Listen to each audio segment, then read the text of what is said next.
तर मित्रांनो आम्ही जात आहोत आता वेंगुर्ल्यात आणि हे माझे मित्र आहेत. हे रत्नदुर्ग आहे बघा, ट्रेकिंगचा आहे ना, ट्रेकिंगचा ना. हो हा गणेश साहेब आहेत, हे आपले बघा हे सगळे मित्र आहेत. इकडे बीस साहेब आहेत आणि हे बघा ज्यांची फोर व्हीलर आहे ना ते आहेत. असे आम्ही जात आहोत.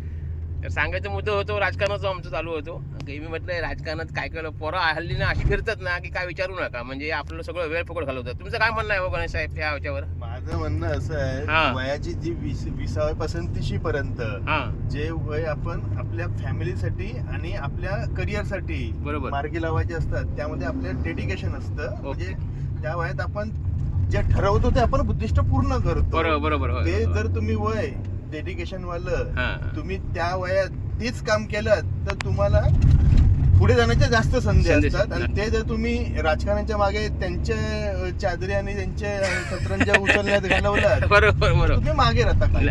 नक्कीच. माका तुमच्या बोलण्यात ना काय आठवलं माहिती आहे, आंबेडकर साहेबांनी पण ह्याच बोललेले आहेत की हे असे काय करत राहू नका, आधी आपलं संसार उजव करा नंतर राजकारणात पडा. तर बघितलं लोकांनो, हे संदेश सुद्धा महत्वाचा आहे.